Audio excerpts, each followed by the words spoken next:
Voltamos com o último bloco do Conexões de hoje, que está debatendo a crise econômica no Brasil, com os economistas José Luiz Miranda, também professor universitário, e Adriano Paranaíba, professor do IFG. Bom, eu ia perguntar para vocês o que vocês achavam das medidas tomadas pelo governo, mas eu estou vendo que é um pouco consenso que essas medidas não estão sendo frutíferas ainda, né? Não, com certeza. São medidas de curto prazo. Vamos dizer o seguinte, fazer uma analogia, você está querendo apagar o incêndio, tá? Então, na verdade, você não está mexendo na questão estrutural do país, que é você geração de emprego com qualidade, distribuição de renda de forma equilibrada, tá? Políticas públicas adequadas e sustentadas e investimentos. Então, você está praticamente trabalhando no curto prazo lá para tentar, tem que apagar esse incêndio de uma hora para outra para ver se a gente consegue chegar do outro lado. Então, eu vejo que são medidas que até foi falado no primeiro bloco, medidas um tanto paliativas, e que existe um grande risco do insucesso. E nós temos também um problema agravante, a equipe econômica não sinaliza para onde que ela quer ir.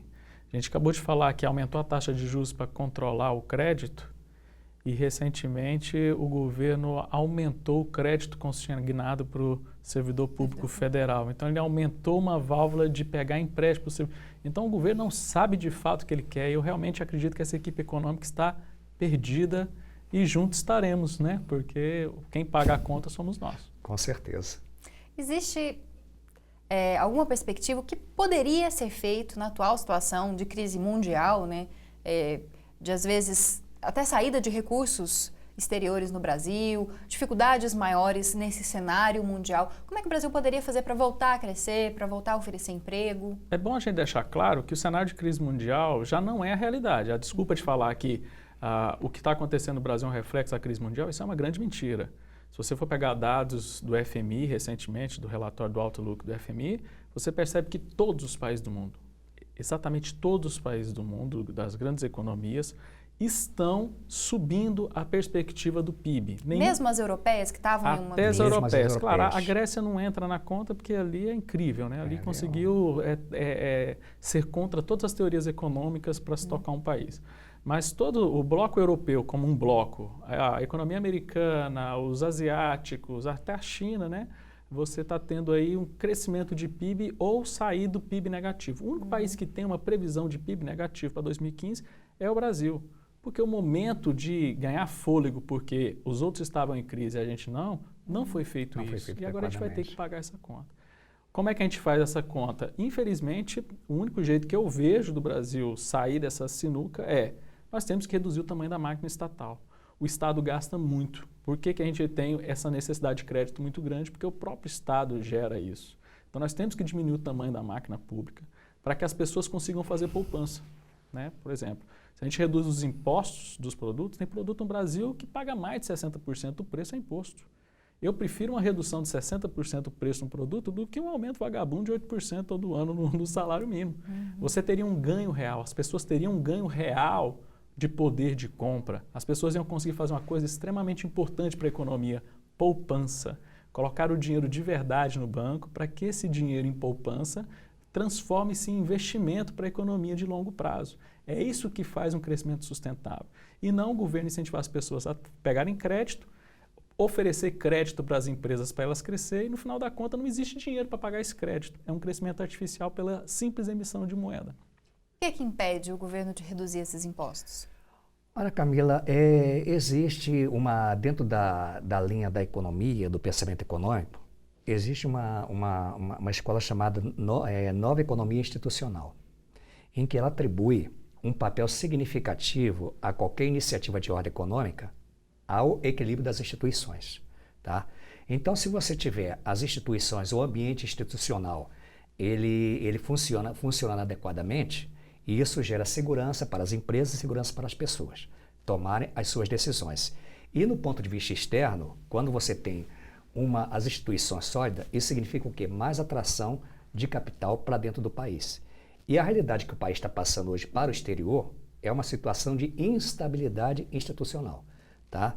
E isso tende a afetar, então, as contas do Brasil como um todo. Tá? Acrescenta isso também o fato de que a Constituição de 1988, tá? Então foi uma Constituição que ela foi promulgada antes da queda do Muro de Berlim, que se deu em 1989. Então ela trouxe para dentro do seu corpo uma série de benefícios, de direitos que foram criados visando propiciar uma melhor distribuição de renda. Só que ela estabeleceu direitos, mas não estabeleceu a fonte de custeio desses direitos. Tá? E para você custear isso, precisa de recursos. E de onde vem esse recurso? Ou através do endividamento, tá? Ou através de reformas profundas. E um ponto também que eu quero destacar, que existe já uma figura que já foi aplicada em diversos países que passaram por crises semelhantes ao Brasil, mas que nós ainda não aplicamos plenamente, que chama-se o chamado Pacto Institucional. Tá? Ou seja, que você vai juntar todos os segmentos da sociedade, independente de ser governo, oposição, independente de ser Ministério Público, Poder Judiciário, Poder Executivo, Poder Legislativo, então todos eles vão trabalhar em prol da solução de um problema para todo o país. E isso, infelizmente, nós temos assim uma certa reserva no Brasil, uma certa reticência em relação a isso. Tá? Então você tem um exemplo bem gritante agora, que foi a aprovação no Senado Federal do aumento do Poder Legislativo. Quer dizer, 70% de aumento. Quando você olha para o seu lado, você vê o desemprego. Quando vê que as pessoas, as empresas não estão dando conta de sobreviver. E aí vem uma caixa e diz, eu quero ter aumento porque está tudo aumentando. Então, esses corpos dentro da economia como um todo, ou essas castas, elas se autopreservam, elas se auto-beneficiam de toda uma crise econômica. Então, a figura do pacto, ela seria essencial para que nós buscássemos uma solução de forma qualitativa, inclusive propiciando até a reforma estrutural que o próprio Adriano se referiu. Existe uma perspectiva de tempo que essa crise possa durar? A gente pode aí pensar numa melhoria em algum tempo? Existe uma probabilidade, professor? Eu sinalizei agora há pouco que seria uma nova década perdida, né? Mas vai depender muito da ação dos agentes econômicos, né? Dos tomadores de decisão. Né? Os governadores têm um papel importante de fazer pressão no governo federal. Como é que a gente pode hoje, a carga tributária, 57% dos impostos que nós pagamos, ele vai para Brasília. Como é que a gente quer reformar um Brasil, como é que a gente quer construir estrada e rodovia, se o dinheiro vai todo para Brasília. Né? A gente tem muita gente sustentando lá, então a gente precisa realmente reduzir essa máquina, as pessoas precisam entender que é hora de, nós temos que poupar, e o Estado tem que ser o primeiro a fazer isso. Se não economizar, não sobra dinheiro. É uma conta simples, que a gente lá na nossa casa, com o nosso salário, a gente tem que falar para os nossos filhos.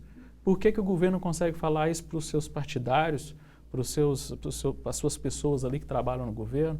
Então, é uma falta de vontade política mesmo. É vontade do poder e não de melhorar o país. E vão levar a gente para o buraco. Complementando até, se me permitir, então o que acontece? A eficiência econômica, ela tá relacionada a um menor tamanho do Estado. Então, quando a gente fala o seguinte, o Estado brasileiro é um Estado grande, não é um Estado forte. Tá? A diferença. Então, você pode ter um Estado menor e mais eficiente. Então, hoje, o aparato estatal brasileiro, ele gasta muito. E aonde você tem maior pressão de demanda é a partir do Estado, não a partir das pessoas. Bom, eu vou ter que interrompê-los, porque nosso tempo, infelizmente, chegou ao fim, mas queria agradecer muito a presença do professor José Luiz Miranda novamente aqui com a gente. Muito obrigada. Obrigado a você. Obrigada também, professor Adriano, por sempre ser nosso parceiro. Opa, muito obrigado pelo convite de novo. Bom, e o Conexões está terminando, mas você pode participar do programa por meio dos perfis do Facebook ou então do Twitter, que vão aparecer aí na sua tela. Você também pode participar por meio do e-mail jornalismo@tvufg.org.br. E pode também assistir a todos os episódios que já foram produzidos pelo programa no blog do Conexões. Bom, e eu te espero na próxima semana. Espero também que você continue acompanhando a programação da TV UFG, tanto na TV quanto no canal do YouTube. Então, uma ótima semana para você!